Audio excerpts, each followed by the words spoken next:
Здравейте! Вие сте с образователна медия. Финансово-стопанска гимназия Атанас Буров, град Хасково, за втора година участва в иновации в действие с проекта Екопредприемачество, който днес ще представят Миряна Георгиева, учител по икономика, и Гергана Ангелова, учител по счетоводство. Добре дошли! Добре заварили! Вие направихте невероятно представяне на регионалния форум за иновации в образованието, който се проведе в град Хасково. Темата, заложена на форума, беше иновативният подход, модел за изграждане на образователен диалог. Какво ви е впечатлението от форума? Изключително полезно прекарано време с голяма част от училищата, които всъщност показаха какво правят в проектите си в иновациите, и в интерес на истината, според мен беше изключително полезно, както за нас като преподаватели, така и след това да го предадем на учениците, защото в крайна сметка това са едни нови деца, едно ново поколение, което има нужда от новости, такива каквито самите те трябва да създадат. Всъщност аз останах с впечатлението, че форум е основно за обмен на добри практики и иновативни практики между учителите. Да, нали така.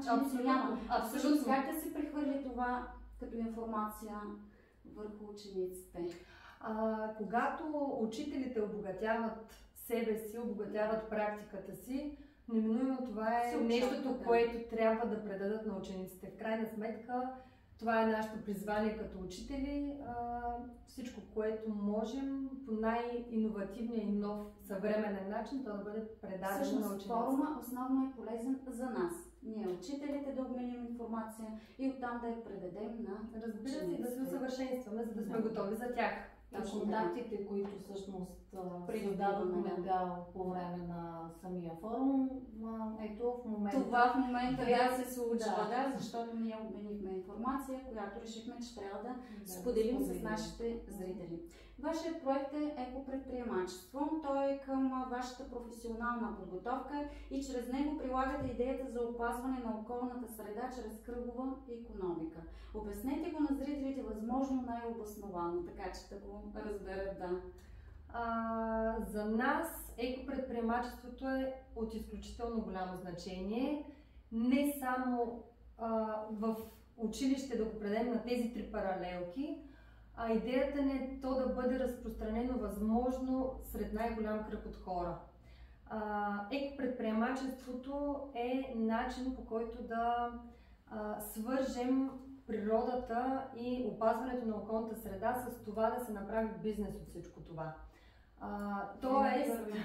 Абсолютно винаги вървим към бизнеса, защото за да подготвим децата за новото време, което предстои, те трябва да са готови за един пазар на труда, в който ще се търсят кадри, които ще успяват да рециклират и които ще успяват от нещо старо да правят нещо полезно ново. Тоест, за съжаление в България ние сме от последните места в Европа, и не само в Европа, и в световен мащаб мога да кажа, по култура на това да рециклираме. Колко от вас и от вашите познати рециклират, колко от вас събират разделно боклука си, за съжаление. Всъщност това е причината за неинформираност ли, или просто нямаме навика да правим? И двете. Мисля, че и двете, защото ние не сме научили децата си, понеже ние самите не сме научени. И всъщност това, което се опитваме да направим, е да им покажем тази нужда от събирането на боклука разделно, защото аз на моите ученици казвам, ако вие си хвърлите всичко в един боклук, това ще стане просто отпадък. Докато ако сложите стъклото в отделен контейнер, това стъкло може да се преработи, да станат плочки. Може да се преработи, да стане тротуарна настилка, може да се преработи, да стане нещо друго. Ако хартията бъде в специален контейнер, тази хартия може да създаде още куп учебници и тетрадки с малко по-жълта хартия. Съгласна съм, всъщност инструмента за провокация по отношение на младото поколение и на учениците е предприемачеството и бизнеса. Тоест, вие сте съчетали вашата професионална паралелка като знание и информираност, това, което трябва да се предаде, с предприемачеството, за да може да се получи един модел, който да бъде желан от учениците, поне аз така разбирам това, което ми представя. И така, още един въпрос имам. През втория ден на регионалния форум за иновации в образованието в град Хасково имаше заложено представяне на иновативни образователни практики и финансово-стопанската гимназия Атанас Буров, град Хасково, участва с урока "Сценарии за бъдещето". Аз мога много да говоря за впечатленията си, защото аз лично присъствах на този урок. Учениците представиха информация на 2 езика и имаше снимков материал от редица практически задачи, които видимо са били интересни за тях.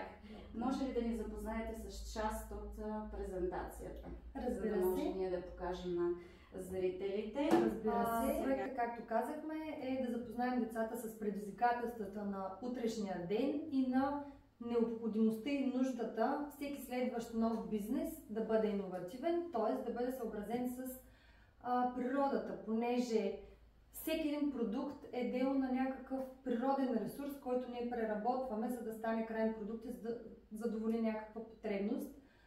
Идеята е да научим децата да направят една съвкупност от тези две необходимости и да опазват околната среда, заедно с това да печелят в някакъв момент пари. Така, да преминем към следващия слайд. Тук обучение. Обучението се състои в 3 паралелки, като паралелките са започнали изучаването в 9-ти клас. Специално информатика, специално банково дело и електронна търговия. 3-те паралелки стартират в 9-ти клас, като иновацията е за 4 годишен период. Това означава, че не за 5 годишен, извинявайте, в 12-ти клас те ще приключат своето обучение по екопредприемачество. А всъщност всичко замислено ли е като дейност за всяка една година? Да, абсолютно. В общ план предполагам, всичко допълнително е предварително планирано. Много интересен въпрос. Как се зароди идеята? Идеята беше основно на колежката Миляна Георгиева. Идеята е нейна. Ние много я харесахме, подкрепихме. И всъщност и ръководството много я хареса. Впоследствие се оказа, че подавайки проекта и от Министерството одобрението казаха, че наистина идеята е много иновативна. Нека тя да каже повече всъщност за самата идея. По зараждането на идеята. Какво беше провокацията? Всъщност ние чухме доста да... Провокацията ми беше така чисто личностна. Ще ви разкажа нещо наистина от личния си живот. Когато се опитах за първи път да събирам разделно боклук в къщи, направих 4 разделения и казах на мъжа и на двете ми деца, нали, че едното е за стъкло, за хартия, за храна, нали, евентуално да има някакви отпадъци, и пластмасови, като за всеки случай направих и още едно контейнерче, в случай, че не могат да преценят кой боклук къде да бъде, да го хвърлят в последното кошче. За мое огромно съжаление, последното кошче, което всъщност не беше с разделно събраните боклуци, беше най-пълен и се изхвърляше винаги първи, докато в другите имаше само на дъното. Точно така. Всъщност това се очаква, принципно да се случи. Тоест, това е нещо, което трябва да се изгради като навик. Навиците, Другото мога ли аз само да допълня нещичко? Сигурно нашите зрители знаят, че водата в Хасково съдържаше високи нива на уран и всъщност от общината ежеседмично ни зареждаха бутилирана вода за учениците. Което можете да си представите в края на всеки един учебен ден в кошчетата за смет колко празни бутилки, пластмасови изхвърляха нашите служители. Просто някакви доброволчески начала вече тук веднага се зараждат. Това вече може би беше така и сигнал, че капачки за бъдещето, обаче бутилки капачките ги събирахме наистина отделно за инициативата, която е за бебешките кувьози и линейките, които са оборудвани с такива нужни средства, но самите бутилки бяха в огромно количество и може би това беше нещото, което така ни накара да се замислим, тия бутилки не може ли да се използват. Преподавайки така, започвайки още преподаването на предмета, казах на учениците ми в класната стая: погледнете само в момента, за този един час, около нас, само ние, 25 човека, какъв буклук сме генерирали за един час.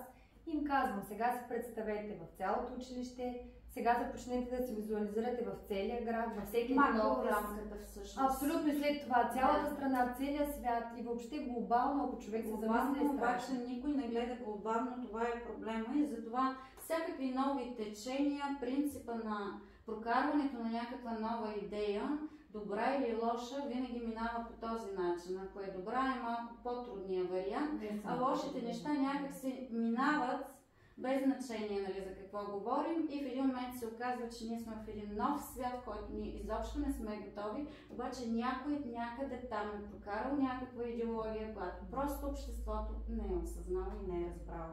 И така, аз се включих в някаква друга тема в момента за малко да почна да говоря, но нека да се върнем за екопредприемачеството. Тук има един много интересен израз. Ние сме в гигантска кола, насочена към тухлена стена и всички спорят къде ще седнат. Абсолютно много мъдър цитат, защото всъщност няма никакво значение как ще се разбие колата. Защото вървим в една и съща посока, за съжаление, а ние гледаме минималните неща, които са около нас, а максималните не ги забелязваме. Когато последното дърво бъде отсечено и последната риба убита, последната река отровена, тогава ще видите, че не можете да ядете пари. Нещо много, абсолютно нещо, което искам да кажа като съпоставка, понеже всички ние учим математика, учим нови неща в ежедневието си, изключително много подготвени IT специалисти, които обаче всъщност колко от нас могат да посъдят успешно нещо, което да хапнат или да се самоизхранят, колко от нас могат да направят съвсем елементарните неща, които на нас всъщност е предизвикателство. Съществуване на човека, нали така, защото теорията всеки я знае. И всъщност расте технологично, нашия свят наистина изключително бързо, с бързи темпове расте технологично, но в същото време пада и качеството на живот. И ако направим една съпоставка, да, дори в медицината изключително много нараства технологията в медицината и в образованието и навсякъде като цяло, но ядем по-мръсна храна. Всеки човек генерира поне 0,5 кг буклук на ден, като средно за ден това е над 2,1 милиарда тона.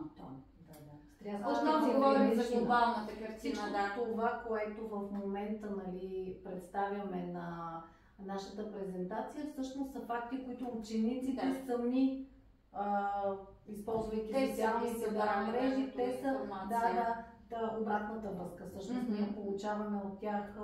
Вие поставяте задачите, а пък точно. Те търсят, намират и представят съответните факти. Информация. Тук малко трудно се разчита. Представяне и описание на дейността. Това е осъществено или това предстои да се осъществи на този етап? Някои от нещата предстоят, други вече сме на етап начало, така че много от цели. Общите цели на проекта да откроим необходимостта от зелена икономика, да открои връзката между природния свят и предприемачеството, да се помисли за бизнеса и природата, това, което общо коментирахме като цяло, ресурсите, да стимулираме тяхното мислене като екопредприемачи. Така. Да видим нататък очакваните резултати. Тук ми е много любопитно, защото аз много искам да попитам за това какви дейности са заложени за следващата година и там да говорим също за очаквани резултати, защото това вече е осъществено и предполагам резултатите са на лице за през изминалата година. Всъщност доволни ли сте от това, което се случи миналата година? Изключително доволни. Ще ви кажа защо. За краткото време, което всъщност имахме, само една година, имахме наистина десетки инициативи, към които децата подходиха с изключителен интерес. Посаждахме дръвчета, ходихме заедно на екопътеки, на които събираха разделно боклуци. Много неща. Сега да видим нашата активност през годината. Тук има неща, които са се случили през тази година. Имаме плакати, факти, неща, които децата са осъществили като дейности. Разпитни факти, замърсяване на водата, уникални неща има тук. Виждам много интересни плакати. Тук виждам дейности, които сте извършили през учебната година. И на тях тук вече почистване, поизцапани мръсни. Да, но е много интересно. Тук какво ще ни кажете? Специално с електронна търговия, 9 клас. Замърсени зони в района на гимназията, открит урок имаме в регионалния инспекторат Хасково по повод Световния ден на водата, 22 март. Презентация сте правили, виждам тук учениците, че имаше състезателен характер, имаше награди за тях, участваха с есе, рисунки, различни виждам, постери имаше, бяха наградени някои от тях, имаше беседа от страна на регионалния инспекторат по околна среда. Учениците в помощ на възрастните. Да, и всъщност там пък им показаха много интересни морски видове, които всъщност няма как те да заснети. Много професионални снимки бяха представени от тяхна страна и всъщност на децата им беше много интересно. Международен ден на Земята, 22 април. Това пак е изработено от наши ученици. Виждате една ръка, която планета цветна градинка. От нашите ръце зависи планетата. 9 май, Ден на Европа. Всъщност вие абсолютно всички празници, които са през годината, сте ги насочили към конкретния проект, т.е. с отделни дейности, които сте отбелязали с децата, което дръвче и днес продължаваме да се грижим за него и да го наблюдаваме как расте. Така, вече сме към края. Даже тук имаме един малък клипче. Чудесно. Така, аз предлагам сега да продължим. Какви са дейностите, които са заложени през тази година? Поне две, които са по-така желаете да ги споделите. Тази година в една от задачите ни е да обърнем малко повече внимание на почвите, като първоизточник всъщност на храната, която ядем, като първоизточник на нещо, което расте и дава живот. Това е едно от нещата, които сме заложили за тази година. И второто беше по отношение на въздуха и това какво се отделя като вредни емисии от неправилното събиране на боклуци. Бяхме планирали да заведем децата съвсем близко в Гарвано. Има сметище, където да видят ще търсим съдействие от община Хасково. Сега аз предлагам, тъй като тази година презентацията е уникална, но предлагам другата година, когато представите проекта от тази година, да имаме видеа, за да може зрителите да се докоснат повече, защото разказът е страхотен, но някакси когато се види с видео е малко по-различно. Последни думи, какво ще пожелаем? Ако искате каквото желаете да кажете, ако нещо не съм успяла да попитам или съм пропуснала. Аз лично искам да пожелая на вас, на нашите ученици, на нашите, въобще на всеки, който ще гледа, да бъде малко по-отговорен, защото отговорността към природата е отговорност към нас самите, показва как сме отговорни дори в работата си, в приятелствата си, във всеки един аспект от живота, т.е. ако човек е отговорен и разсъден, то ще бъде така и спрямо природата, спрямо всичко останало. Съгласна съм с това. Аз искам да благодаря за поканата, отправена към нас, да ви гостуваме. По този начин ние всъщност ще популяризираме нашата дейност.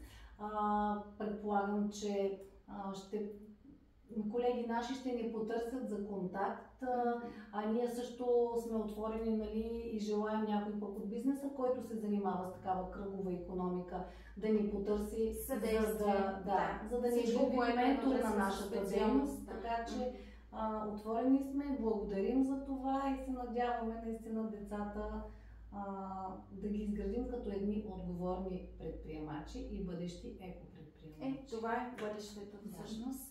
Така че към това се стремим. Бизнеса, предприемачеството, екосистемите. Благодаря много за гостуването.